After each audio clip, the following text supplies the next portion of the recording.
What's up with y'all?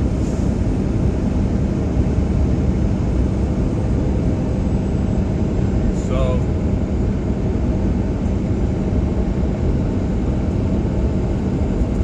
I've been doing some thinking whether or not if I should do this,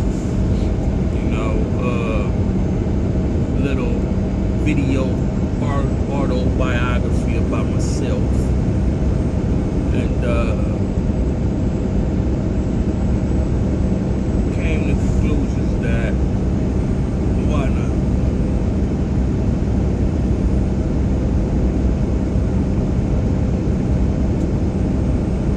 Because a lot of people ain't been keeping it 100.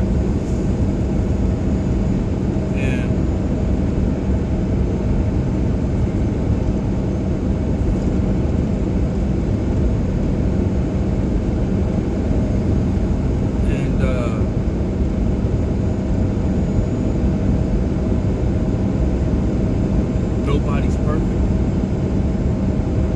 Nobody.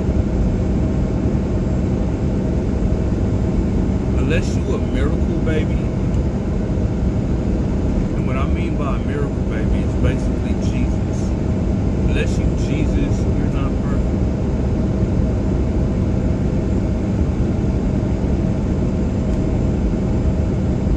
Just keep it 100. Ain't nobody on planet Earth is perfect. Nobody. With all the crook and scandals, malefic, dysfunctional, disgruntled, whatever you want to call it, out here just lurking. And a lot of people want to sit around, act like they are just like Mrs. Perfect, Mrs. No Do So Wrong, Mr. Perfect, Mr. No Do So Wrong, and all this other stuff. You're not perfect either. You have plenty of fucking flaws. There's plenty of things. You have more insecurities about yourself than I do. You have more things that's going on in your life with which you could be having a good life. But just because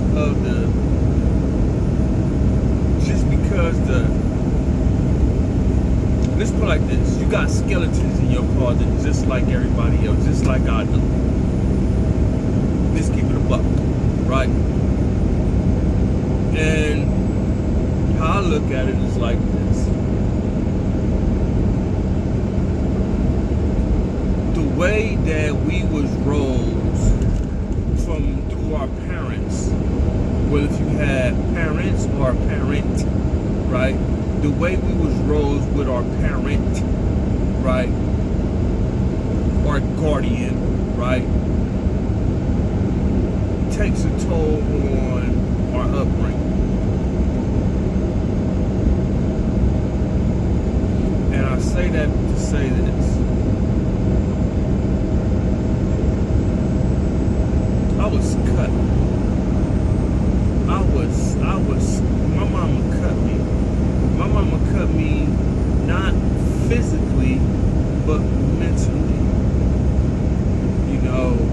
And what I mean by she cut me, and she did it so many ways to whereas I have to grow up relearning a whole lot of stuff, including myself. Because as I grew older, I grew up confident, but then at the same time, I grew up always questioning myself, which disregard my confidence. If that makes sense. You see what I'm saying? I grew up knowing who I am, but I grew up not knowing who I am. You see what I'm saying? So, and this is what I mean by my mother cut me, because the stuff that she embedded into my brain, the stuff that she embedded into my lifestyle went a long way. And vice versa, your dad can cut you too. You know, if you, but here's the difference between a dad cutting you and your mother cutting you. A dad gonna cut you to whereas he'll tell you certain things, he'll say certain things to you,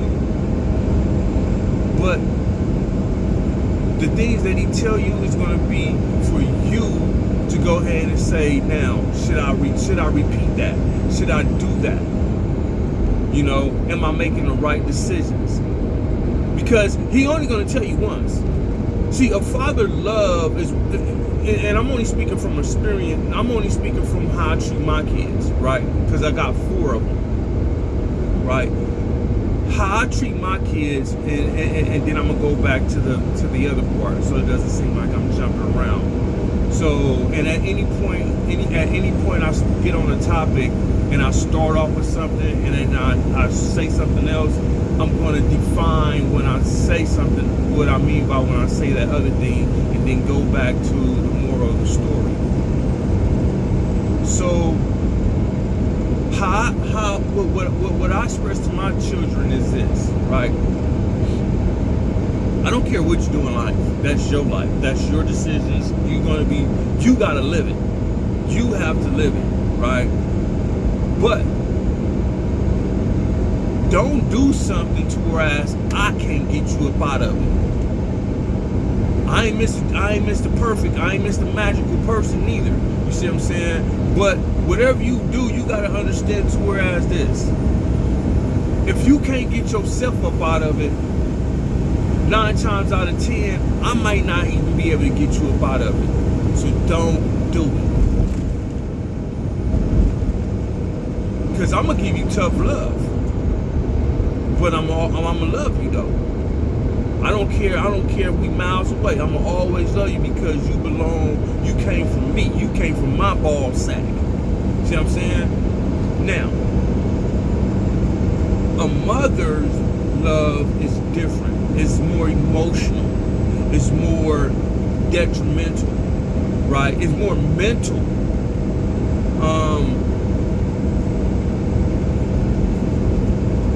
A mother's love is everything a woman expressed to her child, her son or her daughter, with her son, and she definitely treats the gender totally different, right? I noticed that there's a favoritism between me and my sister. I fucking know it, right? She can't tell me different, right? The way my mother cut me is to whereas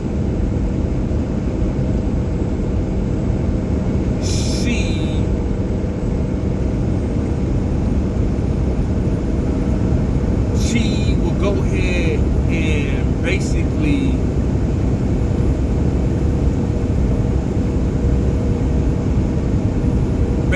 down talk me, downplay me, you know, and you know she'll give me some flowers. She'll give me my flowers, right? Only if I'm catering to her.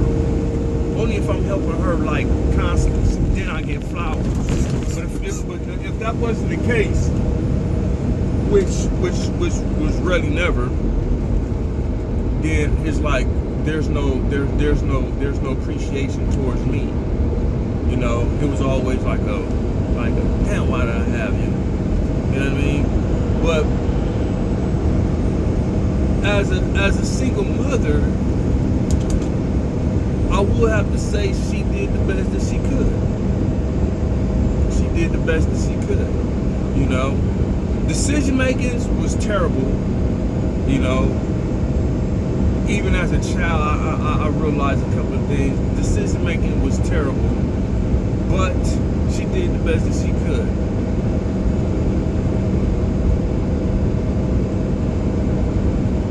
My biggest pet peeve with my mom was, or is, because it's still existent, that she's not woman enough to admit who my father is. Whether if it's good or bad, I don't care. I'm grown. At this point, I'm grown. And when I chose to stop dealing with my mom, I was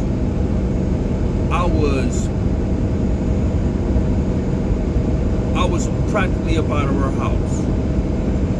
You know what I mean?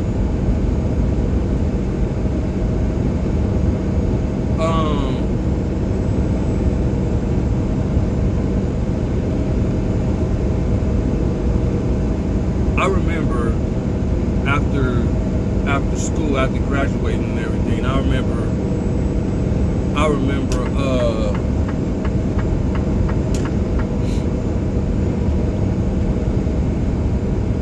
I was living in Northern California, Sacramento to be exact.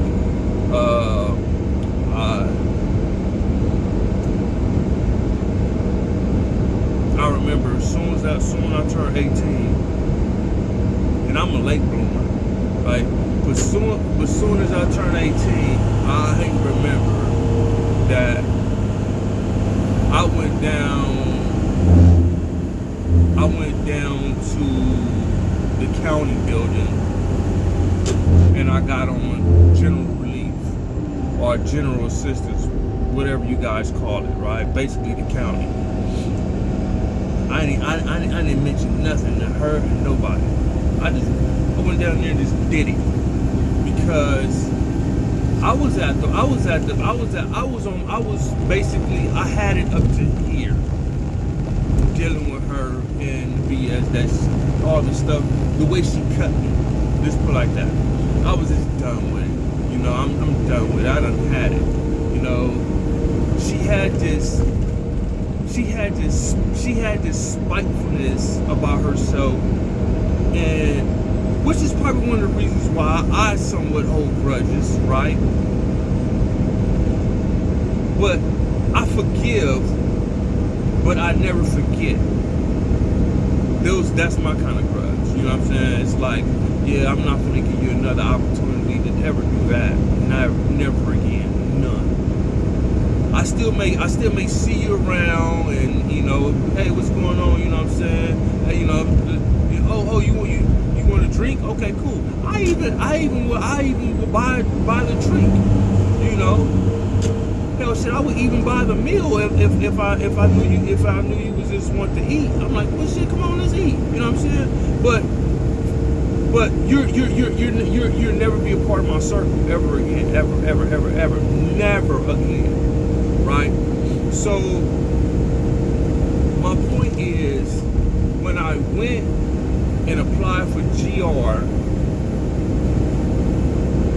I got the grub stubs, the Monopoly money, because that's what we call it when I was a kid. We called it because back then we actually had Monopoly money. They gave you the paper, the Monopoly money, right? The fake money, right? So we had the Monopoly money, but you know, by this time, you know, they was giving it a EBT card, right? Make you seem like you're a little more classy. You don't have to be embarrassed about having that Monopoly money, right?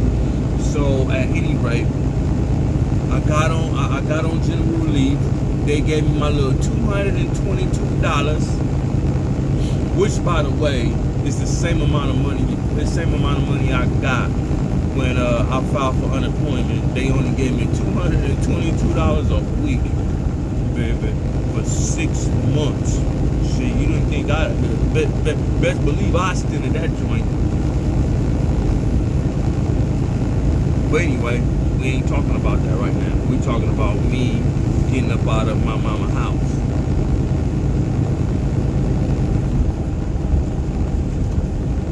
Now,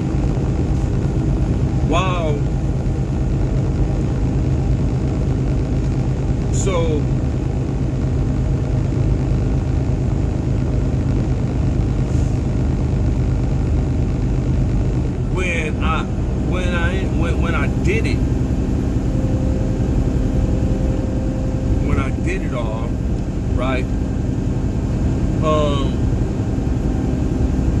I basically was just like, shit. I think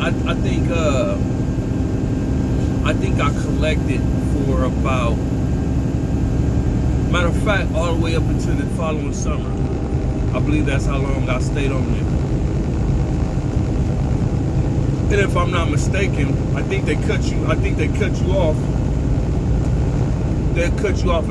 I think they cut you off of the money part after 6 months, if I ain't mistaken.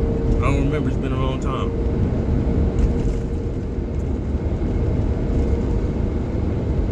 Right.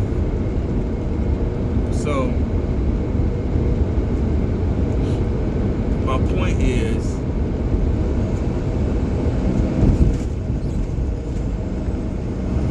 I saved up that money and I got out of my mama's house. Got up out of there. One morning, actually that night, the night before I left, I packed all the little stuff that I was gonna take with me. Everything.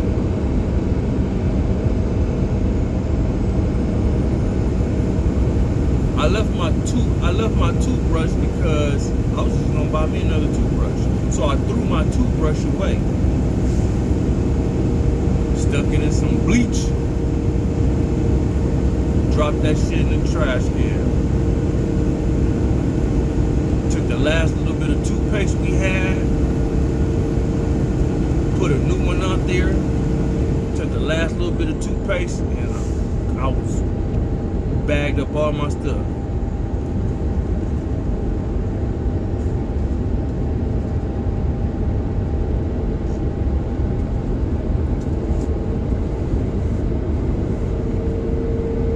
Travel light too. Even to this day, travel light. I had a suitcase and a duffel bag. That's it. Oh, excuse me. Suitcase, duffel bag, and a backpack. Backpack had paperwork in it. Birth certificate, little my rhymes, cause I write music or whatever. And that's about it. Probably a hoodie or a jacket or something stuff in there, whatever, beanie, cap, whatever. That was it. Pew, I'm gone. So the next morning, it was probably like a Saturday, like a Friday or a Saturday. So the next morning, my sister would come over. She'll come over the weekends and shit, you know what I'm saying? My sister would come over on the weekends and basically coerce my mom to try to get me to do shit for her. Cause I done had it with her too. Now there's backstories to a lot of this, but maybe on another episode. Maybe you guys subscribe. Hit me with a couple of those likes. And some notifications. We'll get to the backstory, right? So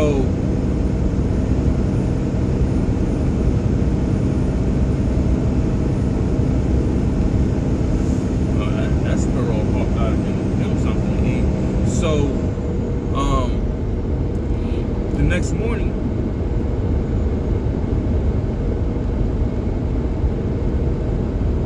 I knew she was coming over because she always do like clockwork on the weekend, just to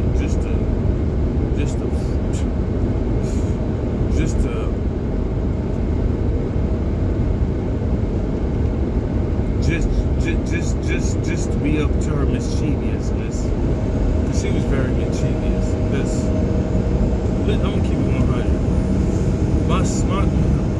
My sister is she's a con artist. She is a con artist.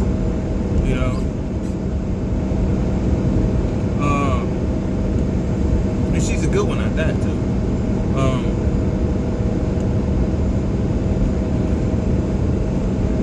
My sister invented gaslighting. Let's put it like that. invented gaslighting before there was gaslighting. She was the one that would gaslight people for her pleasures and her needs. Right? Anyhow, so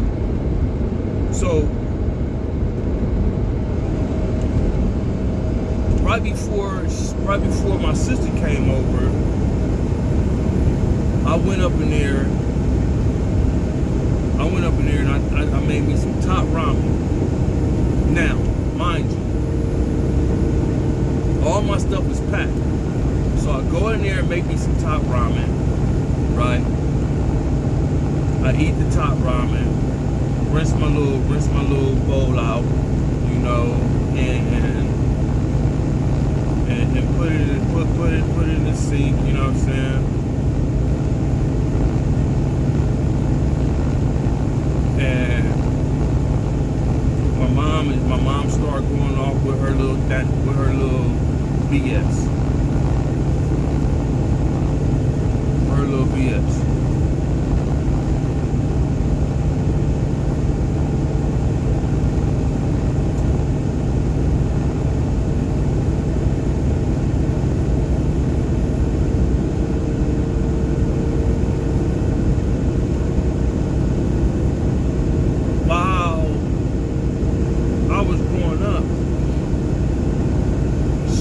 Tell me that when I turn 18, she want me out of her house.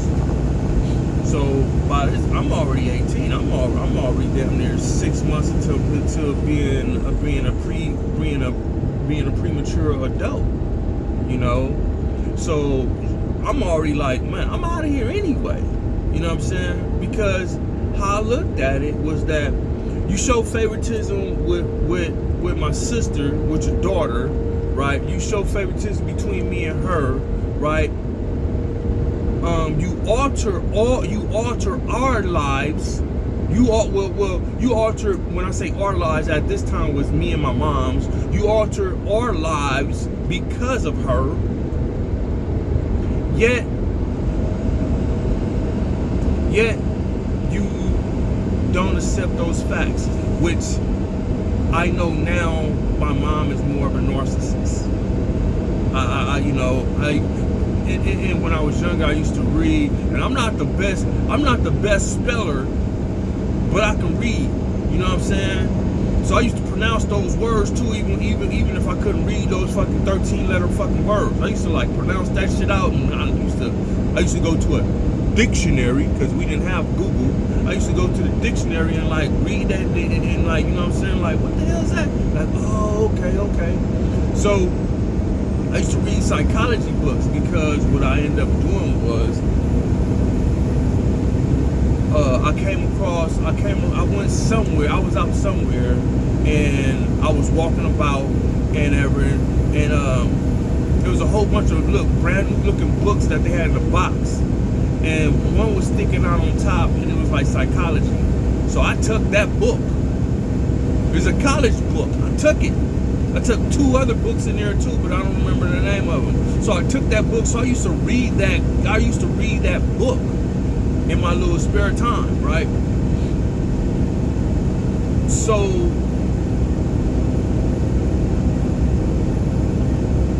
and that's what gave me some input on what I was dealing with in the household, because I was trying to figure out why is my mom doing the things she do, and at the same time I'm learning this stuff in this book, and I was coming up with a little diagnosis on who and what she is, who and what she appears to be, and the frame of mind what she was doing. So it gave me some clarity that I didn't want to be around it. I didn't want to, as much as I loved her, because she's my mom, I could call bullshit. And when you grew up in my era, we respect our parents. We never call them by their names. We'll get slapped in our mouth. we'll get hit with extension cords. And mind you, I used to get beat with extension cords. Freaking anything that woman got her hands on, anything she can swing, anything she can pick up, I got hit with. When I got old enough, hell shit, it wasn't no more belts. It was extension cords and freaking and pieces of switches off of trees and shit that she wanted me to go get. Like, I'm not gonna go get no switch.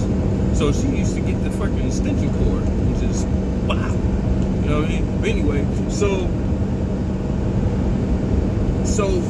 my whole point was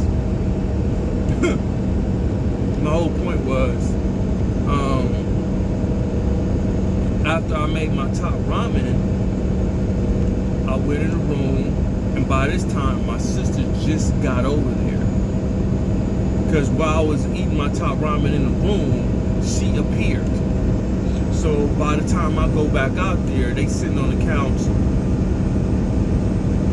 conning and plotting on doing this, whatever they was talking about. I don't even care, right? But it just got to the point to whereas I was like, it's time to go. So as I put my bowl back in there, rinse it out, then they start saying this, that, and the other, right? So like I said, my mom been wanting me about the house as soon as I turned 18 anyway. You know what I'm saying? And plus, it was time for me to go anyway because I got to the point whereas this woman, I'm 18 years old. This woman still can't be a woman enough to tell me who my father is, who my dad is. And I don't bug her like, hey, who my dad? I don't bug. I just ask her like, once in a blue moon, maybe some shit like that, or some shit came up, I ask her then, right? I'm like, yeah, so who? And then I used to put her on blast in front of people like, so yeah, okay, you say all that, but you can't even tell me who my dad is. But yet you mad at your dad because, hell shit, because of what? He got married after his wife died and he had 9 kids. He would still take care of y'all bad motherfuckers.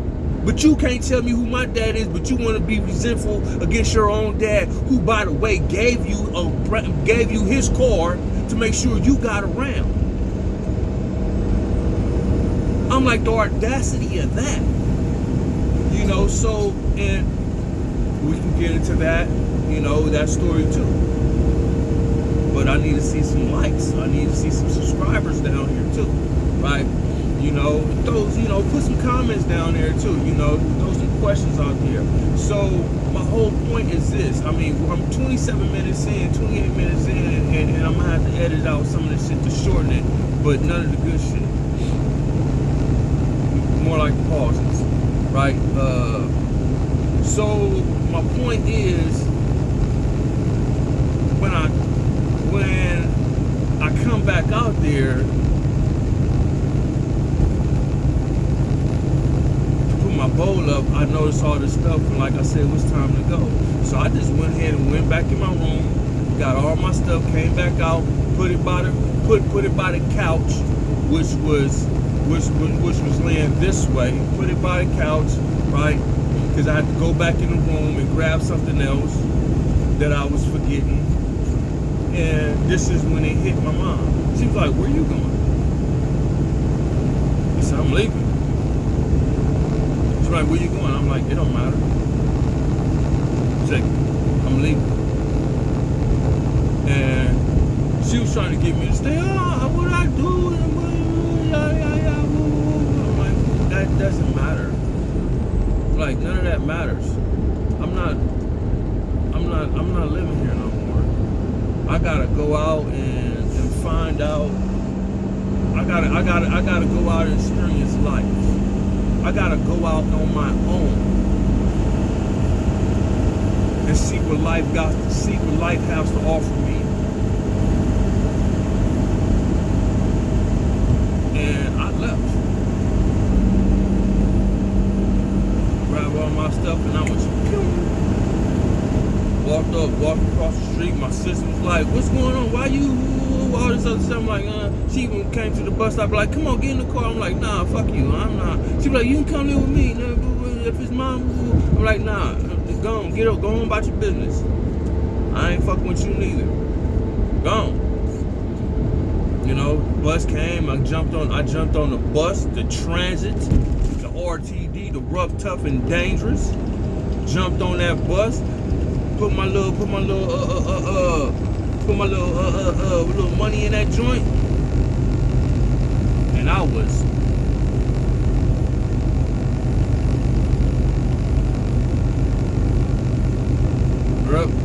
so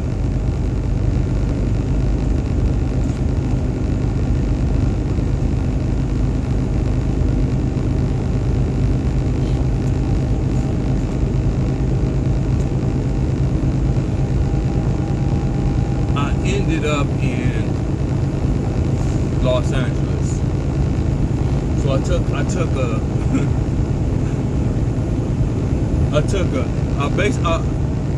the bus ride was really supposed to only be like 10 hours. That SOB took damn near like 16, 17 hours to get to Los Angeles. Don't ask me why. I believe it broke down on the highway too on that day, right? Which we had to wait for another bus. That's a matter of fact, that's why it took so long, because it broke down. We broke down in I believe in Fresno somewhere. I think that's where we broke down.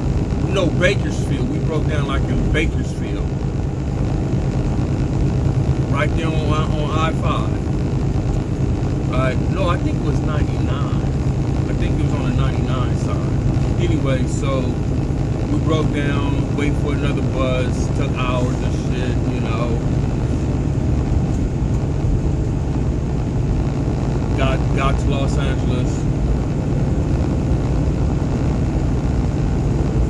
Got to Los Angeles. And first thing I did was I went back to the place that I knew the most, knew the best. At this time, I had one auntie, the auntie that I used to live with. I had one auntie living on our street. I grew up on May Avenue in Los Angeles, California. I grew up on May Avenue. 97, no, the 1600 block. I lived off the 1600 block May Avenue. And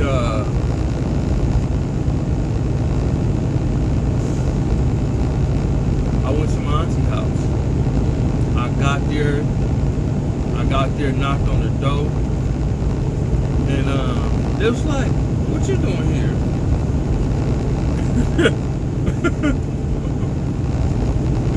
That's what my cousin said. My cousin's like, "What you doing here?" Like, what you doing here? Like, this out the blue. She was, you know, and her, how she is, she always, "Mama, guess who's here?" You know what I'm saying? And my auntie always open, "Hey, come here, baby."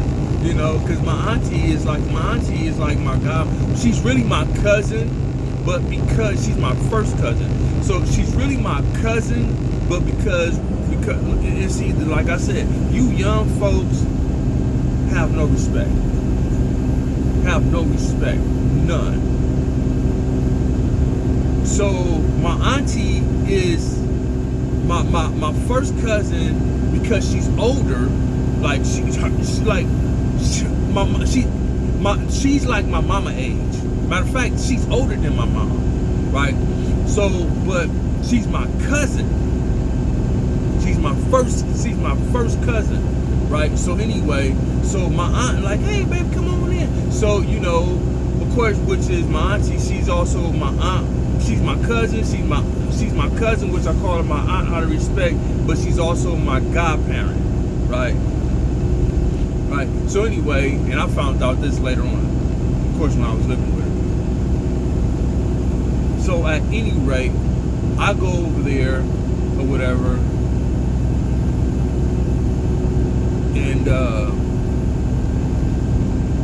and I stay with her. I stay with her just to kind of like, you know, just like for a reintroduction towards my new surroundings, you know, because there's a lot of people that live there now. Well, then, now is then. There's a lot of people who live there now, who's not used to who I am. You know what I mean? Like they don't know that I actually grew up here. They just look at me like, who's that new nigga over there? You know what I mean? They don't know that I actually grew up on the 1600 block of May Avenue. You see what I'm saying? So I think I stayed with my aunt for about like a month, right? Doing a little, helping out around the house, doing a little normal chores, cutting the grass and stuff on the weekends, washing the cars, you know what I'm saying? Little stuff like that. Even going, and this auntie is the auntie that make you go to church. Because she go to church faithfully every Sunday. Faithfully every Sunday. So, just getting into the swing of things, right? So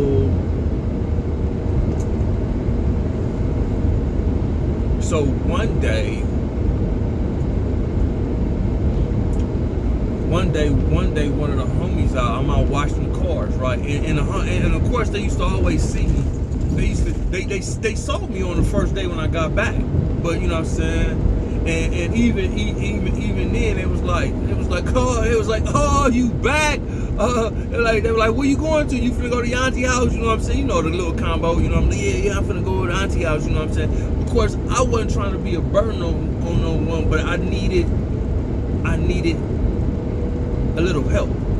I needed help. You know what I mean?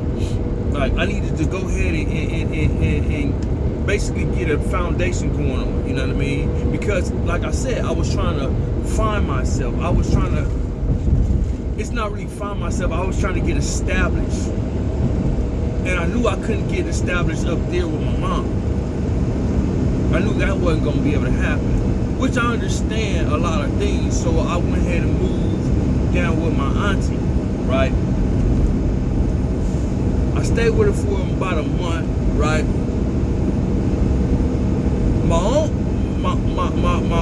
My auntie husband even used to put me to work. You know, we go out, you know, deal with the vending machines only on Saturdays. You know what I'm saying? Like, hey, come with me, man. You know what I'm saying? We used to go out, do little stuff like that. You know what I'm saying? He'll hit me with $50 of ones and a couple of fives. You know, because that's what comes out the vending machine. A whole bunch of ones and shit. He was like, shit, I'm gonna get his ones of this nigga, right? So, which I needed that help too, because all in all, I think I only had like $500 on me. $500, and I still had access to the food stamps, which I gave that food stamp card to my auntie. I gave that food stamp card to my auntie. Because I would only use probably like $20 off of that just to grab me something to eat. I never use cash for food. Never.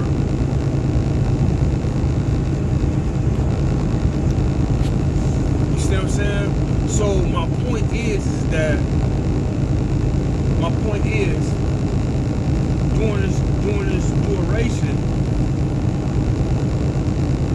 you know, I'm just stacking up my little money, right? Because and see, the main thing I don't have is a job. I don't have a legitimate job. Check stub, you know, W-2. I don't have one of those.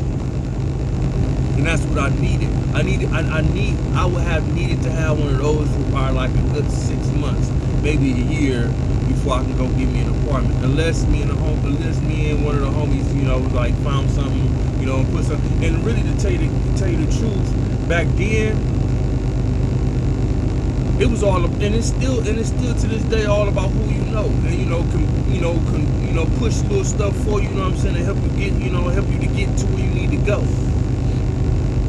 So my point is, after about that first month, one of the homies came over there. One of the homies came over there on one of those weekends that I I didn't have nothing to do with the family. You know what I'm saying? He was like, yo. He was like, man. He was over there. He was over there chit chat with my cousin, right? You know what I'm saying? But at the same time, he was like, hey, what's up, man? Like, you know, like, why you don't come over there by the spot? I'm like, oh, you know, man, you know, I'm trying to, you know, basically I'm just like, you know, just like, you know, I'm trying to like, you know. He was like, man, come over there, man. Quit acting like that, nigga. He say all the homies is over there, you know what I'm saying? Just come over there to the spot. I'm like, alright, I'll come over there, man. Alright, I'll come over there. He was like, man, quit acting like you ain't from around here. You know what I'm saying? Acting all new and shit. He's like, you know what? Your problem is he was like, your problem is you've been up north too long, man. But it's like, but to tell you the truth, I've only been up there for like maybe a year and a half. Like, nigga, I just left here not even a year ago. But a lot changed in a year, though. The whole neighborhood changed up a little bit within that year time. You see what I'm saying? You know. But I goes over there a little bit. I go over there later on that day. You know, I chill out with the homies and stuff like that, and they immediately put me to work. As soon as I get there, we chilling, smoking the blunts and shit like that, you know. We sitting there for about an hour. They, you know, here, man, hit the blunt, you know what I'm saying? You know, hit the blunt, you know, we go through that blunt like that. Like, hey, man, open up, like, hey, man, here, roll this up. I ain't roll up what? They go to Philly box, grab the Philly box, that's the blunt up in there. You know what I'm saying? Oh, I'm breaking up the weed. Finesse the blunt, you know. You know? And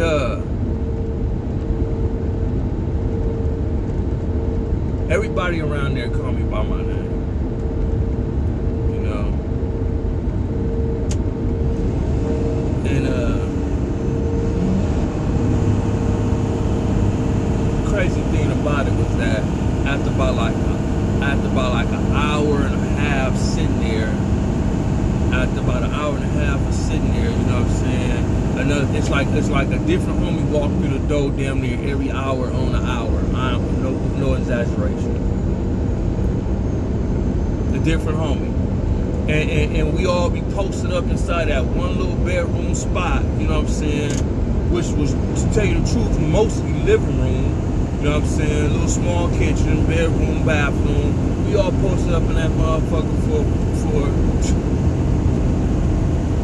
like it was the end of time. But my point is, after about like a good hour and a half, you know what I'm saying? After the first hour that went by, one of the homies knocked on the door. He came by. He had the OE 800. He had the OE's 800s. That's what we used to drink on. Young niggas was drinking old shit, malt liquor, old English 800, baby. You know what I'm saying? I don't know nothing about that. He come through. He already drinking on one. He got 5 just dangling with no bag. He just the, you know what I'm saying? And they was like the 12 ounces, not the little 8 ounces. It was the 12 ounces. You know what I'm saying? He bam, you know, he drinking one. He come to the door. He hit me with one, bam. You know what I'm saying? Hit the next dude with one. Hit the next dude with one, and now he got one last one to himself. You know? So we all sitting there now. I'm like drinking on the OE. You know what I'm saying? We all smoking on another blunt. The third blunt by this time. You know what I'm saying? We just over there just chilling. You know, they like, hey, go see who that at the window. Like, hey man, whatever they asked for is right there in the top shelf. I'm like, all right, good. What happened? All right, yeah. You know what I'm saying? After that, it was a wrap. Everybody else was like, let him go hit that window. You know, while the homies narrating the story. You know what I'm saying? He entertaining us because we ain't watching TV. There's a TV there, but we ain't watching TV. It's a different homie is narrating the story of what happened whatever day. Some shit that happened yesterday, he's narrating the story right now. And we just sitting back just listening to this shit like, God damn. You know what I'm saying? You know, maybe it was about a chunkum, you know what I'm saying? You know, and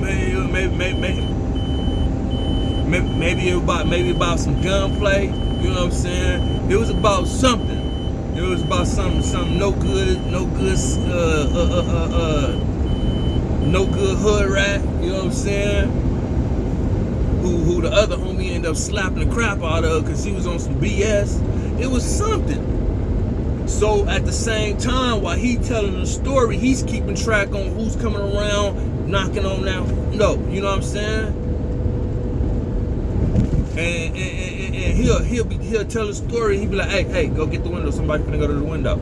Like, okay. So it was like familiarize, like he clearing who's already coming to that thing, and to whereas when I see it's like, okay, you cool.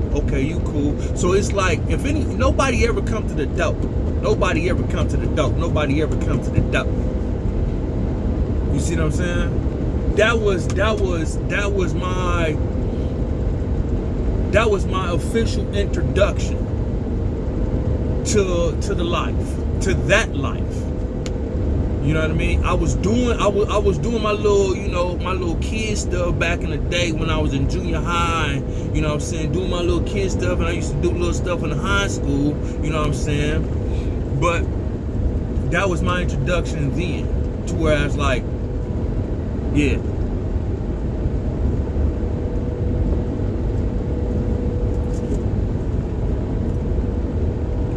So growing up at this time frame, right now,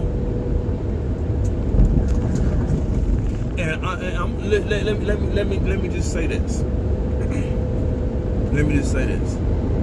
I went back to the house.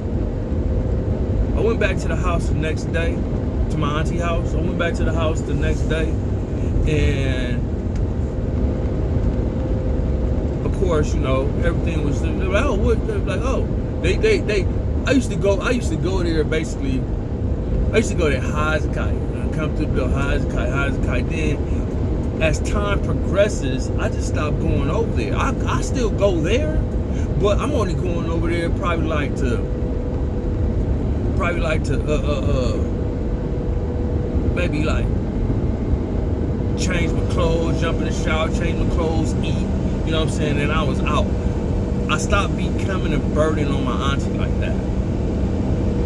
You know what I'm saying? Basically, because now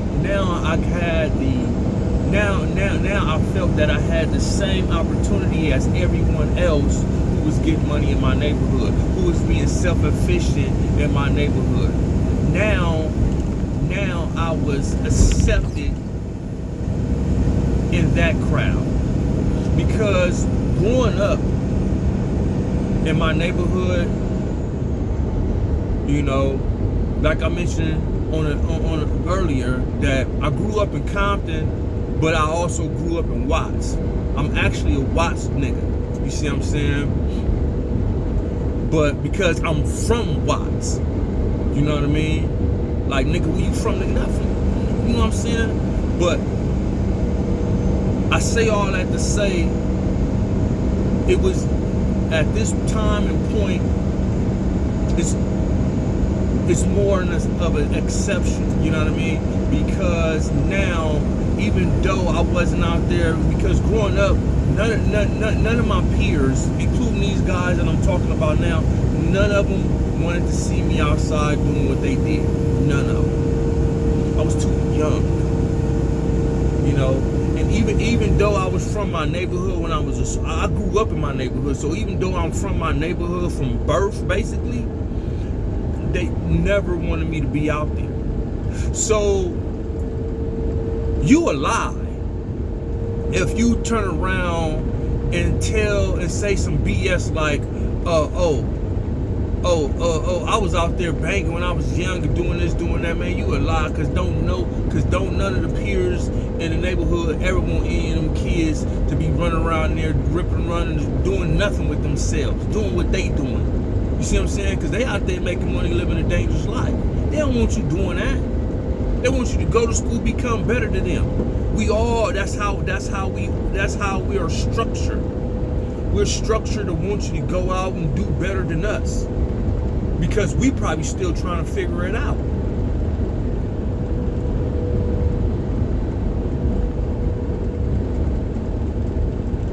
So my point is,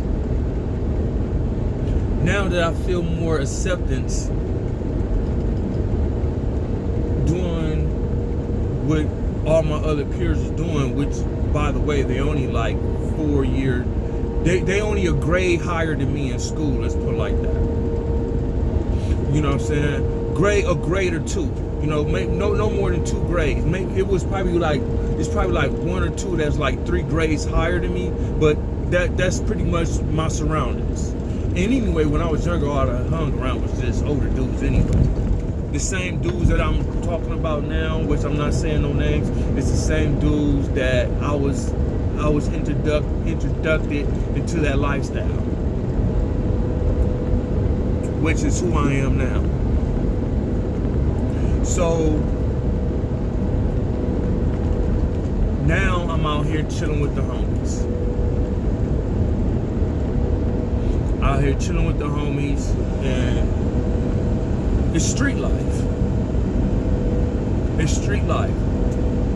The shit don't start cracking until the street lights come on. That's when the shit start cracking. When the street lights come on, all the kids is gone off the streets. That's when the shit start cracking. Now I understand why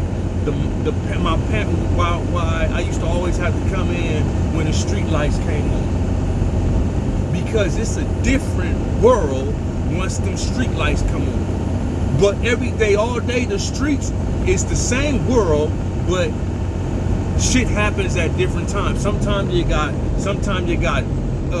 as we call it, and as the media call it, as the media know as it now, and as authorities know it now, happen in broad daylight. Sometimes we got the broad daylight, all right, but most of the times it's when them street lights come on. That's when the shit really start cracking.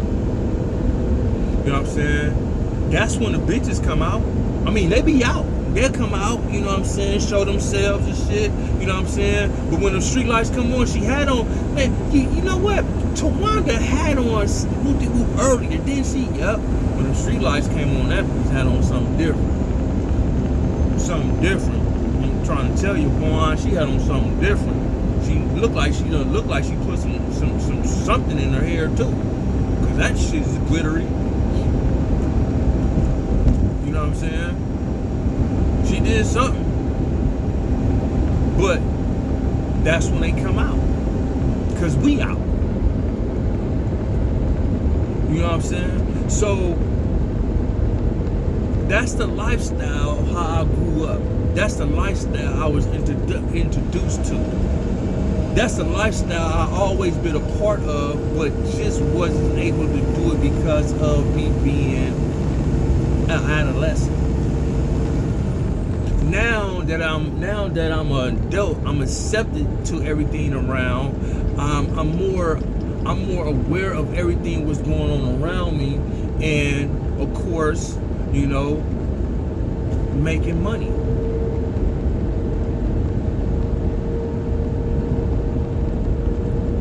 Because that's what being a man is all about. Supporting yourself, supporting your surroundings, supporting your family.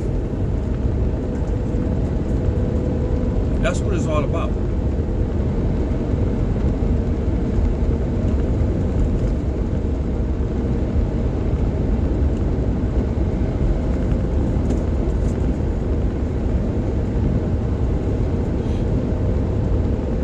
So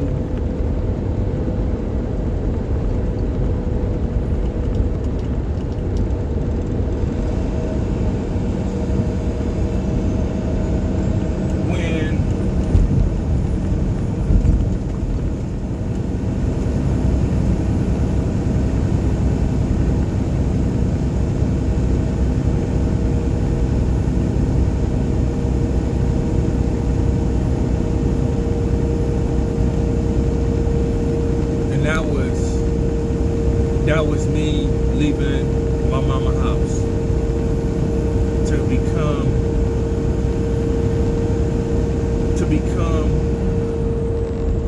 a man,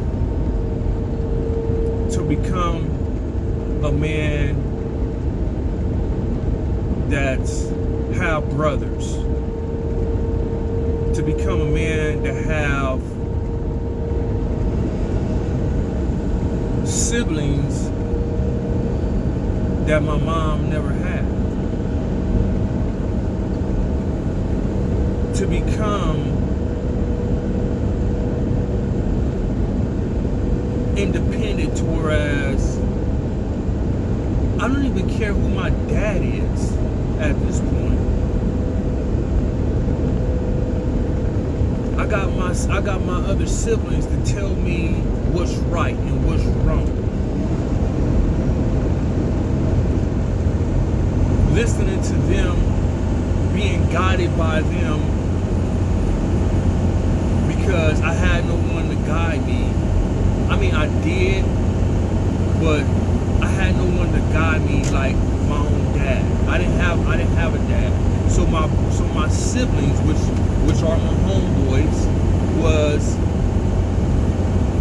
my dad, because they're my brothers. Even to this day, they my brothers. I don't care, we ain't talked in 15, 20 years. They are still my brothers. You know, and you can't beat it with a stick. We all living our different lives right now. Later on down the line, we all living our different lives. A lot of us did what we had to do, and now we just living our lives because now we have wives. I don't have a wife, but now, you know, we have wives, and all of us have kids, I'm sure, and all of us is dealing with our own trials and tribulations, and a lot of us is probably a grandfather. So yeah, we live in different parts. We live in our lives. A lot of people used to say that we wasn't gonna make it to this time frame. But guess what? Boo, fooled you. You know? That's what you get for doubting us. That's what you get for plotting on our demise. And guess what? When you see us, we ain't fucking with you. Because you already plotted on our demise. Way back then. You wasn't trying to uplift us. You wasn't trying to be supportive of us. You know, you wasn't taking what we told you to heed. Yet we listened to everything you said, but you wasn't taking nothing we said. You didn't soak it up. You did what you wanted to do. And as pillars of the new generation, right? We can go ahead and now say to our offspring, to our kids, look,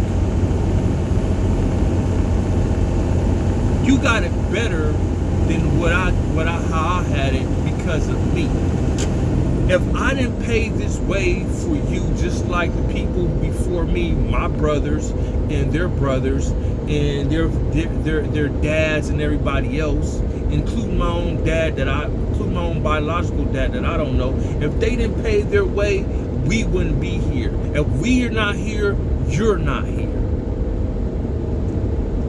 Because to tell you the truth, even though we don't deal with the baby moms, because of all the stuff that she wants to put people through, and not just and because she's such a narcissist, she don't want to deal with the facts, and she don't want to accept stuff. She wants it to be her way. Okay, cool, no problem. But guess what? Who you think protect her? In the shadows. Who you think protect you in the shadows? Us. Me and my brothers. Me and my pillars. Me and my peers. We protect all y'all. We protect all y'all. And every once in a while, an idiot will get through and get one of us. Every once in a while, an idiot will get through and get one of us. And best believe they had help when that happened. You know what I mean?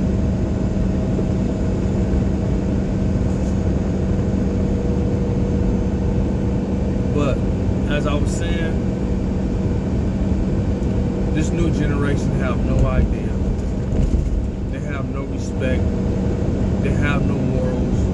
And to tell you the truth, they're brainwashed by the actual, they brainwashed by the media, by social media. They brainwashed. They're using all these high fidelity words or whatever, such as, all these words that I never came to mind at all. They're using all these words now,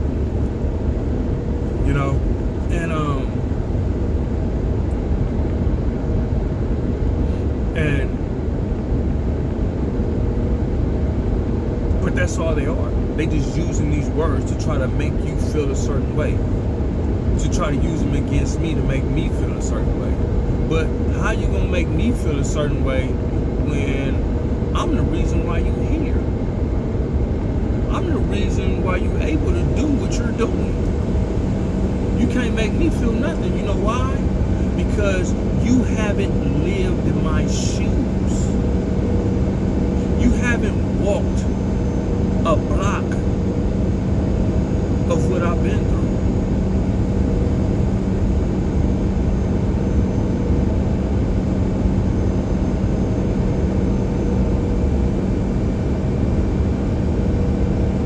Until next time, pick up where we started, pick up where we left off.